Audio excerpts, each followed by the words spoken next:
Assalamualaikum warahmatullahi wabarakatuh. Apa kabar teman-teman semua? Semoga kita selalu dalam lindungan Allah ya. Amin. Alhamdulillah teman-teman, hari ini kita bertemu lagi di Sentra Sosial Budaya Pekan ke-10 dengan tema dengan tema energi dan subtema pengertian energi dan manfaatnya. Nah, teman-teman, ada yang tahu pengertian energi itu apa? Baik, Ibu akan sampaikan ya pengertian energi. Energi adalah kemampuan untuk melakukan suatu tindakan atau pekerjaan usaha. Kata energi berasal dari bahasa Yunani, yaitu ergon yang berarti kerja. Nah, seperti itu ya teman-teman ya, mengenai pengertian energi. Kemudian energi sendiri itu juga memiliki banyak manfaat. Nah, teman-teman ada yang tahu manfaat energi itu apa saja? Baik, Ibu akan sampaikan ya. Yang pertama, sebuah kebutuhan manusia yang sangat vital. Kemudian, kehidupan manusia memang tak bisa lepas dari teori energi. Kemudian yang ketiga, salah satu energi yang sering digunakan adalah energi bumi dan juga listrik. Nah, ini adalah manfaat energi ya teman-teman ya. Kemudian energi sendiri itu juga memiliki banyak fungsi dalam kehidupan manusia. Yang pertama, mengeringkan pakaian. Yang kedua, untuk menghangatkan ruangan. Nah, ini adalah fungsi energi dalam kehidupan manusia.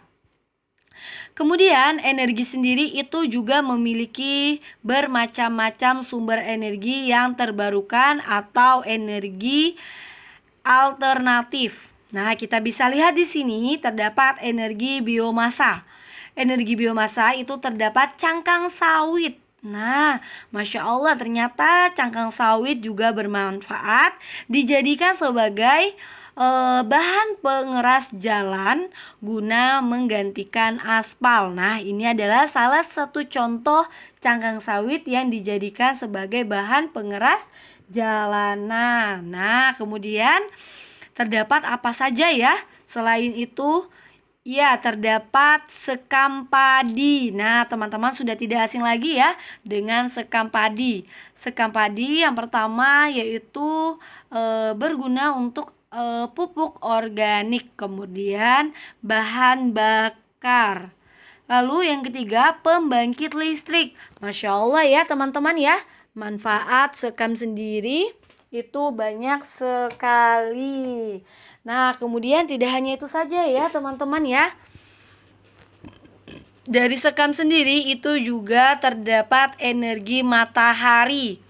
Nah, energi matahari yaitu terdapat panel surya matahari dapat mengubah energi cahaya matahari menjadi energi listrik. Nah, kemudian yang kedua, PLTS atau disingkat biasanya pembangkit listrik tenaga surya.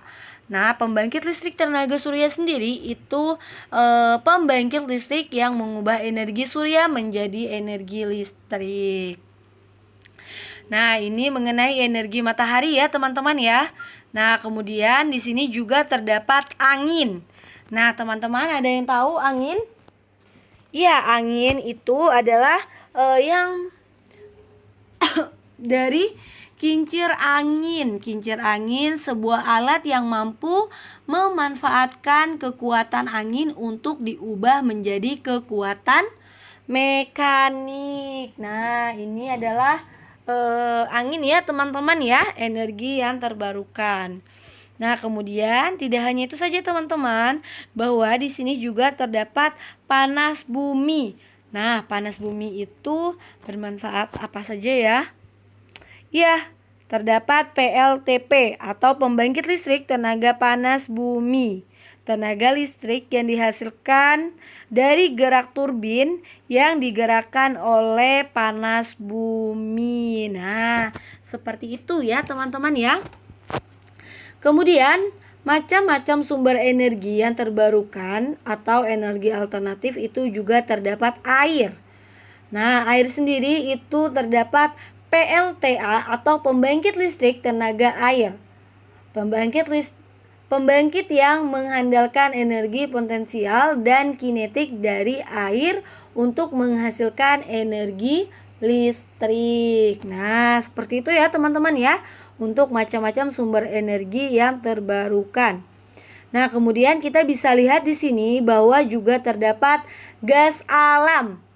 Nah, gas alam itu biasa disebut PLTG atau pembangkit listrik tenaga gas, dan PLTU pembangkit listrik tenaga uap, di mana panas dari gas buang dari PLTG digunakan untuk menghasilkan uap. Nah, ini adalah macam-macam sumber energi yang terbarukan.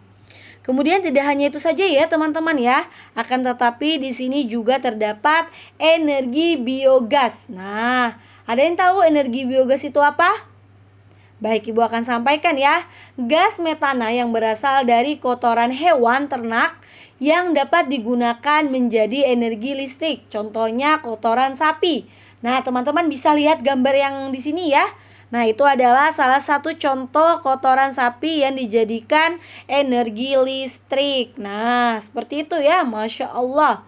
Kemudian di sini juga terdapat energi gelombang laut. Nah, energi gelombang laut sendiri itu biasa PLTG atau pembangkit listrik tenaga gelombang laut.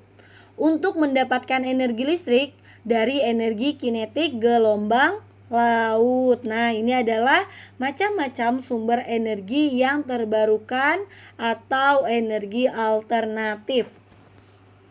Nah, kemudian tidak hanya itu saja ya, teman-teman. Kita bisa lihat di sini terdapat energi etanol. Energi etanol sendiri adalah bahan bakarnya adalah bensin yang berbasis alkohol dari fermentasi tanaman seperti jagung dan gandum. Nah, teman-teman bisa lihat contohnya di sini ya. Terdapat jagung, gandum dan singkong. Nah, ini adalah bahan bakar yang biasanya untuk orang-orang berkendara. Nah, kemudian tidak hanya itu saja ya teman-teman. Setelah kita membahas macam-macam energi, sumber energi yang terbarukan atau energi alternatif, kali ini kita akan membahas macam-macam sumber energi tak terbarukan. Kita bisa lihat di sini yaitu terdapat minyak bumi. Minyak bumi yaitu cairan kental berwarna coklat pekat atau gelap atau kehijauan yang sudah terbakar, yang berada di lapisan atas dari beberapa area di kerak bumi. Bahan bakar kendaraan, kemudian bahan baku industri, bahan untuk pembuatan perabotan rumah tangga. Nah, ini adalah sumber energi tak terbarukan dari minyak bumi. Nah, kemudian tidak hanya itu saja teman-teman, bahwa di sini juga terdapat batu bara. Batu bara sendiri itu adalah batuan sedimen yang dapat terbakar terbentuk dari endapan organik. Nah, seperti itu ya teman-teman ya. Baik, selanjutnya kita bisa lihat di sini pembangkit listrik tenaga angin atau disingkat sebagai SLTB yang terbesar di Indonesia. Nah, teman-teman ada yang tahu pembangkit listrik tenaga angin terbesar di Indonesia? Nah, ini adalah salah satu contoh gambar tenaga angin, yaitu terletak di Provinsi Sulawesi Selatan. Masya Allah ya. Nah, kemudian tidak hanya itu saja teman-teman, bahwa pembangkit listrik tenaga air atau PLTA dan pembangkit listrik tenaga uap atau PLTU pertama di Kalimantan. Nah, teman-teman ada yang tahu pembangkit listrik PLTA dan PLTU pertama di Kalimantan? Baik, Ibu akan sampaikan. Yang pertama, pembangkit listrik tenaga air atau PLTA terdapat di Riam Kanan, Kalimantan Tengah dan Provinsi Kalimantan Selatan.